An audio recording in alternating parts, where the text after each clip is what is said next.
오늘 주님께서 우리에게 주시는 신약 성경 말씀 복음서의 말씀입니다. 마태복음서 5장 23절부터 24절까지 말씀입니다. 그러므로 네가 제단에 제물을 드리려고 하다가 내 형제나 자매가 내게 어떤 원한을 품고 있다는 생각이 나거든 너는 그 제물을 제단 앞에 놓아두고 먼저 가서 내 형제나 자매와 화해하여라. 그런 다음에 돌아와서 제물을 드려라. 아멘. 지난 23일이 처서였죠. 처서가 지나자마자 하루 만에 계절이 여름에서 가을로 바뀌었습니다. 이런 날씨를 두고 어떤 사람이 이런 표현을 하는 것을 들었는데요. 이 나라에서는 단 1픽셀의 그라데이션도 없이 계절이 바뀐다. 컴퓨터 그래픽을 조금이라도 해 보신 분이라면 금방 알아차리시겠습니다만 그라데이션이라고 하는 것이 점차적으로 바뀐다고 하는 그런 뜻이거든요. 픽셀이라고 하는 것은 화면에 우리가 눈으로 보이는 점 하나하나 그것이 픽셀이라고 할 수 있는데 점진적으로 계절이 바뀌는 것이 아니라 급격하게 바뀌었다 하는 그런 뜻입니다. 어제까지는 에어컨을 켜다가 오늘은 히터를 켜야 할 정도로 날씨가 급격하게 바뀌었다는 말이겠죠. 그래서 인사도 달라져야 될 것 같습니다. 지금까지는 더위에 힘드시지요, 힘내십시오 하는 그런 인사를 했다면 이제는 좀 다르게 해야 될 것 같습니다. 계절이 바뀌는 이 시기에 하나님께서 여러분의 건강을 지켜주시기를 그리고 더 행복하게 가을을 맞이하게 해주시기를 주님의 이름으로 축복합니다. 요즘 컴퓨터 없이는 살 수 없는 세상이 되었습니다. 그래서 집집마다 대부분 퍼스널 컴퓨터, PC를 가지고 있는데 컴퓨터의 바탕화면을 보면 대개 사용자의 성품을 알 수 있다고 그럽니다. 어떤 사람은 수십 개의 아이콘을 바탕화면에 늘어놓고 쓰는 경우가 있는가 하면 저 같은 경우는 바탕화면에 휴지통 아이콘 하나밖에 없습니다. 시작 화면에는 몇 개가 배치되어 있기는 합니다만 실제로 많이 쓰는 바로가기 아이콘들은 별도로 만든 폴더에 종류별로 차곡차곡 들어 있습니다. 뭐 이렇게 쓰든 저렇게 쓰든 방법이 사람마다 다를 수 있겠습니다만 어쨌든 매사에 우리가 체계적이어야 한다 하는 것, 이것은 우리 삶의 필수적인 일입니다. 제가 늘 쓰는 프로그램이 50개 내지 60개 정도 되는데 그것들을 아무데나 늘어놓아 두다가는 쓸 때마다 찾느라고 시간이 많이 소비되겠죠. 비효율적입니다. 바탕화면뿐만 아니라 우리 일상생활 가운데서 책이나 물건을 비치해 놓고 쓸 때도 그렇습니다. 짜임새 있게 정리를 해놓고 쓰면 필요할 때 적절한 것들을 꺼내서 쓸 수 있지만 그렇게 해놓지 않으면 헷갈려서 혼란이 생깁니다. 이거 어디다가 뒀더라? 이거 어디 갔지? 하면서 찾아다니게 되죠. 예전에 알고 있던 어떤 노인이 한 분 있는데 그 집에 가면은요 대문을 들어서면서부터 발 디딜 틈새가 없습니다. 마당에서부터 뭔가 물건들이 빼곡하게 들어차 있고요. 방에 들어가 봤더니 방도 그렇고 부엌도 그랬습니다. 그런데 이분은 자식들이 집에 와도 자기가 이렇게 벌려놓은 것들을, 그런 물건들을 손도 못 대게 합니다.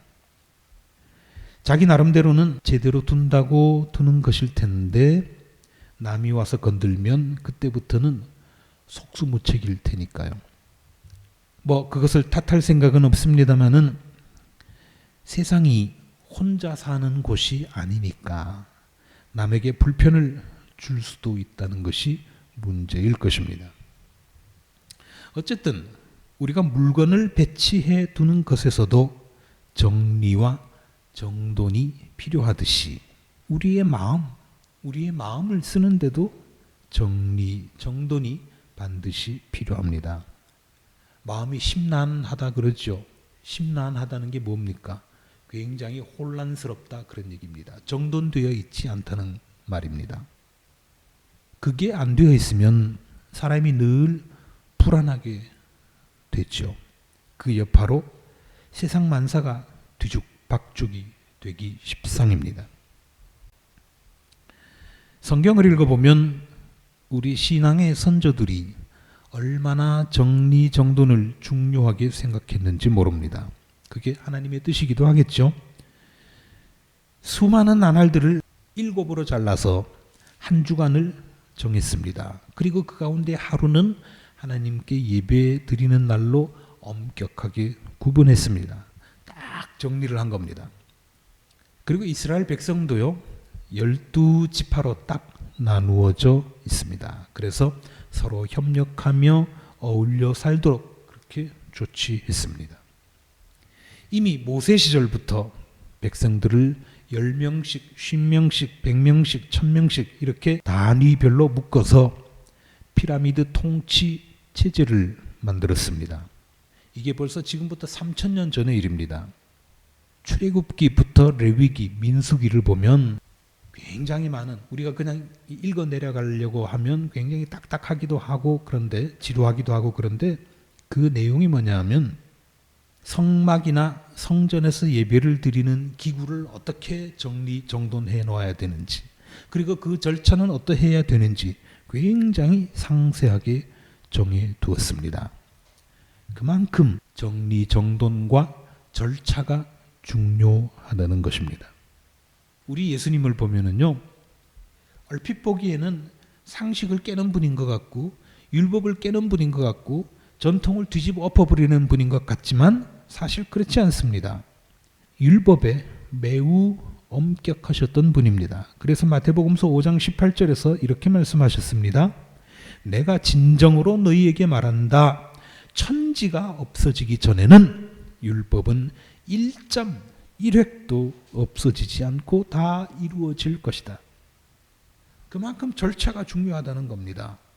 정해진 시스템에서 한치도 벗어나지 말고 철저하게 살라는 말씀입니다. 이 말씀을 하신 다음에 매우 중요한 교훈을 하나 주셨는데 그 말씀이 오늘의 성경, 신약성경 본문인 23절과 24절 말씀입니다. 이렇게 되어 있습니다. 그러므로 내가 제단에 제물을 드리려고 하다가 내 형제나 자매가 내게 어떤 원한을 품고 있다는 생각이 나거든 너는 그 제물을 제단 앞에 놓아두고 먼저 가서 내 형제나 자매와 화해하여라. 그 다음에 돌아와서 제물을 드려라. 참 중요한 교훈입니다. 분노를 어떻게 다스려야 되는가 하는 것을, 그 방법을 알려주신 말씀입니다. 지난주에 말씀드렸죠? 불이 났을 때 그때는 불부터 끄는 것이 순서입니다. 이 불이 왜 났느냐, 누가 불을 냈느냐, 뭐가 원인이냐 하는 것을 따지고 시시비비를 가리는 것은 그 다음 일입니다. 하나님의 집에 나올 때에 빈손으로 오지 않고 예물을 들고 오는 것 당연한 일이죠. 중요한 일입니다. 그러나 그것보다 더 급한 일이 있다는 것, 더 급한 일이 있다는 거 아닙니까? 그게 뭡니까? 불부터 끄라는 말입니다. 불이 났으면 불부터 끄고 와서 제물을 드려야지, 불은 활활 타게 내버려 두고 와서 예배 드린다고 앉아있는 게 그게 되겠느냐, 그런 거죠. 형제자매 사이에, 부부 사이에, 또는 부모와 자식 사이에, 이웃 사이에 불이 붙어서 활활 타고 있는데 그걸 끄지 않고 와서는 안 된다는 것입니다. 이게 일의 순서입니다. 지금도 저와 여러분이 숨을 쉬고 있습니다만 숨을 안 쉬면 몇 분도 안 돼서 죽습니다. 그것을, 숨 쉬는 것을 호흡이라고 하죠. 호흡이라는 게 뭡니까? 간단히 말하면 산소를 흡입하고 이산화탄소를 대신 내보내는 것, 그것을 우리가 호흡이라고 하죠. 자, 그러면 산소와 이산화탄소 가운데 어떤 것이 더 좋은 것이겠습니까? 당연히 산소라고 할 수 있겠죠. 요즘 뉴스를 보시면 이산화탄소 이야기가 많이 나옵니다. 이산화탄소 배출가스를 줄여야 된다. 그리고 그게 지구 온난화의 주범이다 하는 그런 얘기 많이 하죠. 그뿐만 아니라 탄산음료가 몸에 해롭다는 말도 많이 합니다. 자, 그렇다면 그렇게 해로운 거 아예 없어지면 좋지 않을까요? 그러나 결코 그렇지 않습니다. 우리 몸속에서요, 이산화탄소가 없어져 버리면 큰일 납니다. 다른 역할도 뭐 있겠지만 이산화탄소가 CO2가 우리 몸에서 하는 대표적인 것이 뭐냐면 우리 몸에 돌고 있는 혈액의 pH, 수소 이온 지수라고 일반적으로 그렇죠. 그것을 일정하게 유지해 주는 역할을 합니다. 그렇지 않으면 그게 뒤죽박죽이 되고 엉망이 되면 수치가 왔다 갔다 하게 되면 우리가 베겨내지를 못합니다. 보셨는지 모르겠습니다만은 마션이라고 하는 영화가 얼마 전에 나왔습니다. 책을 영화로 만든 건데 그 책에 보면 이런 설명이 나옵니다. 그 주인공이 마크 와트니가 화성에 혼자 떨어져 남아서 거기서 생존해서 다시 성공적으로 귀환한다는 그런 스토리인데요. 화성에는 여기처럼 이렇게 산소가 없잖아요. 숨을 쉬어야 되는데 산소를 만들어야 됩니다. 그래서 그 과정에서 나오는 얘기인데요. 세상의 모든 산소를 다 가져도 CO2가 이산화탄소가 1% 이상이면 나른해지기 시작한다. 이제 몸에 신호가 오기 시작하는 겁니다. 이산화탄소가 2%가 되면 술에 취한 것처럼 몽롱해진다. 5%가 되면 정신을 차리고 있기가 힘들다. 8%가 되면 결국 사망에 이른다. 그래서 하는 말이 생사를 결정짓는 것은 산소가 얼마나 있느냐가 아니라 이산화탄소를 CO2를 얼마나 제거하고 조절하는가에 달려있다 그랬습니다. 탄소만 충분하면 좋을 거라고 생각하지만 이산화탄소를 적절하게 제거할 건 제거하고 남겨둘 건 남겨두고 해야 우리 몸이 유지된다는 얘기입니다. 무작정 산소만 좋은 것이 아니라는 거죠. 이산화탄소도 반드시 필요한데 그 농도가 1%를 넘어서면 안 된다는 것, 그 말입니다. 우리 마음으로 치면은요, 이산화탄소는 바로 분노입니다. 화내지 말라고, 분노하지 말라고 그러지만 사람이 분노를 가지고 있지 않으면 그것도 문제입니다. 그냥 멍청이가 되는 거니까요. 빨강머리 앤이라고 하는 소설을 잘 알 겁니다. 이 책의 작가인 몽고메리 여자인데요. 이 여자는 목사의 부인이었습니다. 실제로요. 소설에서가 아니라. 어느 날 한 교인이 몽고메리에게 이렇게 말했습니다. 사모님, 언제나 밝고 행복해 보여서 사모님을 만나면 언제나 기운이 넘칩니다. 저는 참 기쁩니다. 이렇게 얘기를 합니다. 언제나 밝고 행복해 보인다는 거죠. 그날 몽고메리는 집에 와서 일기장에다가 이렇게 썼습니다. 밝고 행복해 보이는 여성 중에 대체 몇 명이나 해골이 득실거리는 서랍을 숨기고 있는 것일까? 행복해 보이는 여자들 중에, 밝게 보이는 여자들 중에 도대체 몇 명이나 해골이 득실거리는 서랍을 숨기고 있는 것일까? 남에게 내보이지 않고 숨기고 있는 것일까? 남이 보기에는 참 밝게 보일지 몰라도, 명랑하게 보일지 몰라도, 행복하게 보일지 몰라도 누구에게나 아픔은 다 있는 법이죠.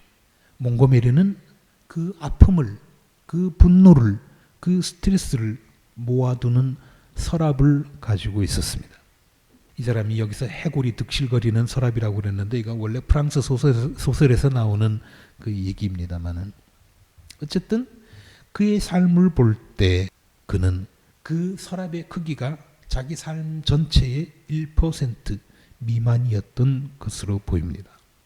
굉장히 조절을 잘 했던 거죠. 우리가 온 집안이 깨끗해 보이지만 사실은 집집마다 없는 집이 없는 것, 쓰레기통이 있지 않습니까? 거기에 오물들을 다 한 군데다 모아둡니다. 그것과 마찬가지로 우리의 분노, 우리의 슬픔, 우리의 스트레스 이거를 한 곳에다가 모아둘 줄 아는 그런 능력을 우리가 길러야 된다는 거죠. 살면서 얼마나 스트레스를 많이 받습니까? 얼마나 분노를 많이 합니까? 그러나 그것은 아무데나 굴러다니도록 놔둬서는 안 되고 여러분의 삶에서 1% 미만으로 만들어서 한쪽에다가 잘 모아두어야 됩니다. 그래야 휴지통 비우듯이 한꺼번에 툭 털어버릴 수 있습니다. 우리가 하나님 앞에 나와서 교회에 나와서 늘 훈련을 하는 것 바로 그것도 큰 훈련입니다. 그렇게 하지 않으면 우리가 질식해 버릴지도 모릅니다.